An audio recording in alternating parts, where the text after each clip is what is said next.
About 10 years ago, we were over here and we seen some bluestone.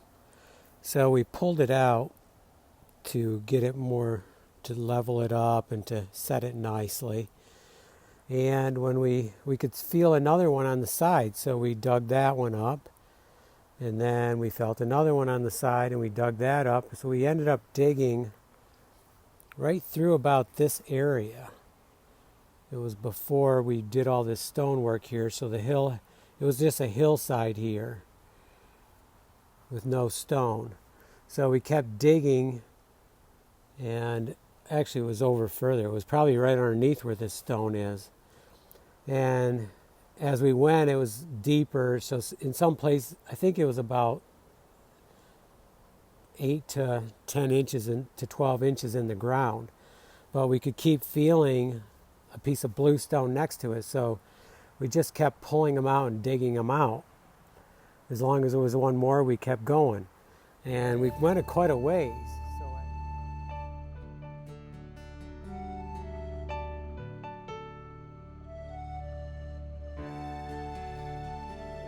So as we were doing it, we pulled them out and we put them over here because we knew we wanted a walkway here. So we got about through this area.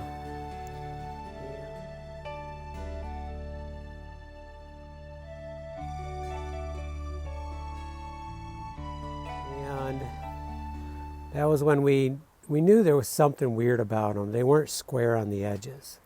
But there was so much dirt on them, you couldn't really tell what it was, and we weren't cleaning it off. We were just digging them out of over here, and we were putting them here. So at some point, my nephew said, what is on these stones?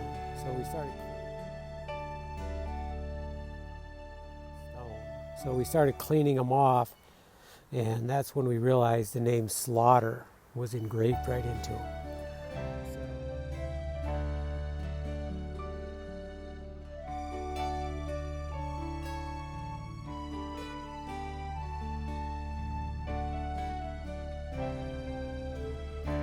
So at that point, we really didn't know what we had and what we were doing. But at that point, there was no going back, and why leave them in the ground anyways? So we continued to pull them out. And then the next day, we did a bunch of research and figured out that this was the carriage step. From the Waverly Free Press, August 3rd, 1878. Mr. S.W. Slaughter has placed a very fine horse block and hitching post in front of his residence on Chemung Street. The terms mounting block, horse block, carriage stone, carriage block, and carriage step were used interchangeably. They came in many forms: tree stumps, wooden blocks, plain stones, engraved stones, cast iron, concrete, and polished pieces of marble were used. They could be found with or without steps, and with or without engravings. They may or may not have also contained rings for hitching the horses, depending on individual choice. Many carriage steps had hitching posts nearby. The carriage step that we discovered would have been done by a stone cutter, who carefully removed the stone with a chisel and a hammer from a large block of stone, leaving areas of relief, as was done to make the letters in the name Slaughter. This is a postcard marked 1910 given to me by a former nearby neighbor.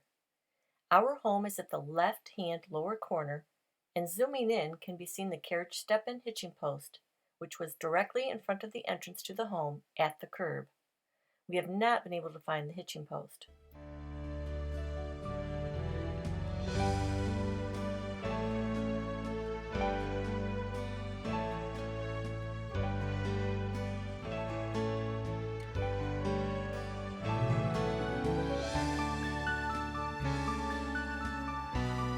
And somebody had split it apart into pieces and had put a sidewalk over here, and at one point there was a retainer wall right through here. In this picture from the 1950s or 1960s, also given to me, can be seen the concrete retainer wall along the hillside.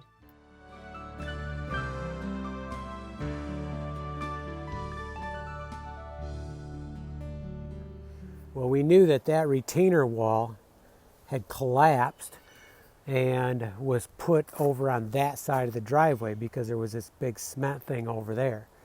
So we knew that, we were quite sure that was the retainer wall at that point. And this was a sidewalk over here, right through there, and we ended up moving it over here. So we've decided that we're going to now pull this up and see if we can reconstruct the carriage step. And we're going to put it over there because we have an area over there that it wouldn't be in the way and it'd still be something you could look at. Now it is really cool. There are stars on the side.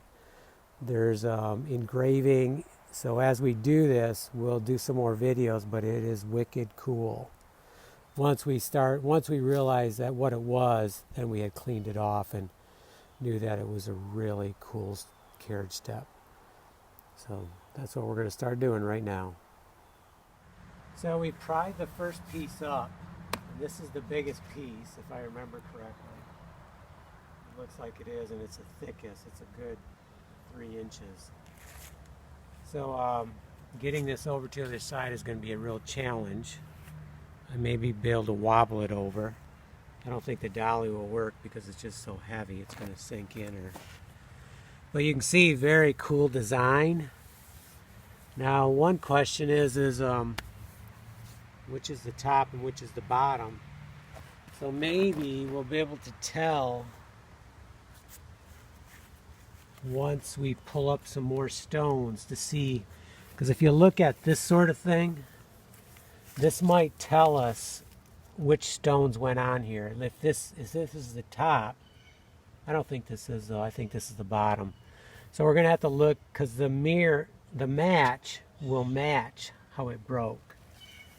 So we need to find out what matches, like which one has this part in it, or which one has something like this. So this is going to be like putting a puzzle together, and you can see we broke off some stuff here, but obviously some got broke most likely when it was split apart with chisels. So exactly, my guess is this is the bottom, but I don't know. Could go either way, I guess. One thing here, this is uneven over here. There's most likely this was very even. So we may find a stone that matches here. Guess we're going to have to see what we have. This is where the stone started, and he's slowly walking it over.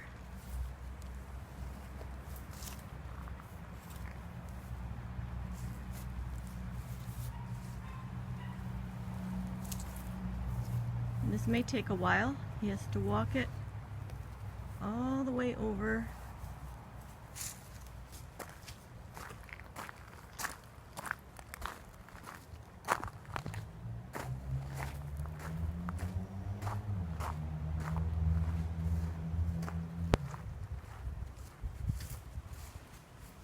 To here.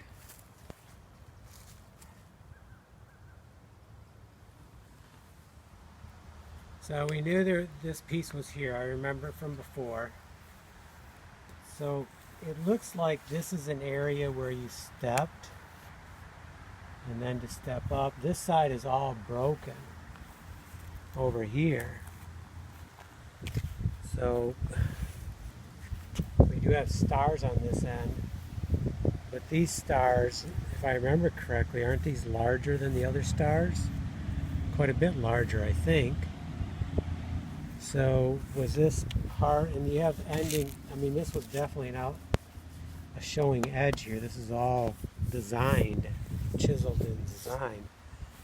So I'm thinking this thing attaches to some other stones to make the full width. So you would think that this part goes up. But I guess we'll have to finish getting all the stone out. You can see we've removed quite a few of the stone and they're over there. But we still have some exciting pieces here because the name is here. And then I don't remember what those pieces have, if they have anything. but I know these two do. Okay, we're going to dolly this one over because I think the dolly will hold this.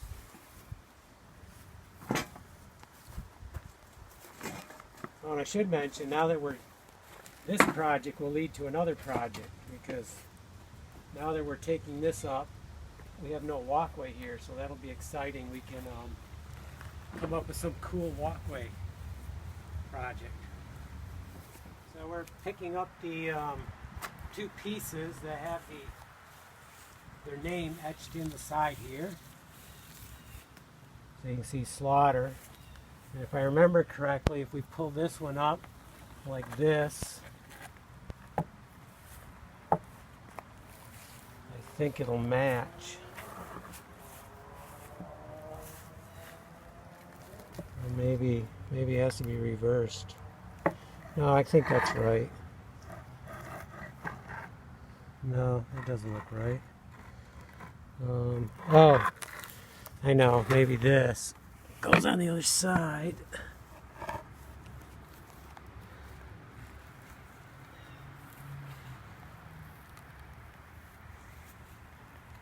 Like this.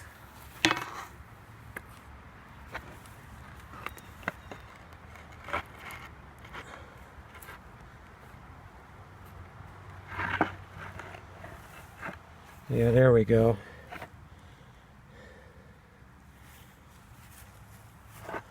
Okay, so I'm going to take these over and we'll remove the other pieces, and then we'll start figuring out how to put them together.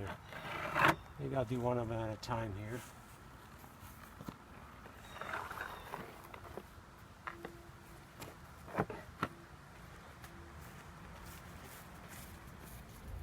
So after about 15-20 minutes of moving pieces around, which it's like a puzzle, except for some of these pieces are 200 pounds or 150.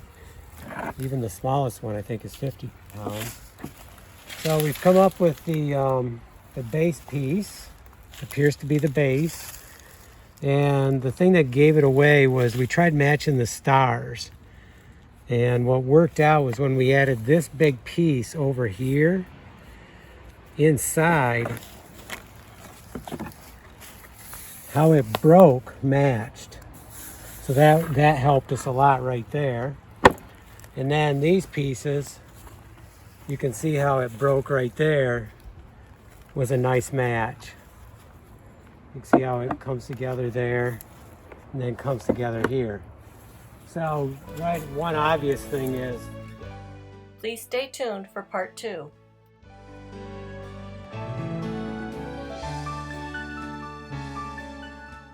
And be sure to check out more of our videos on our YouTube channel, Victorian Estate.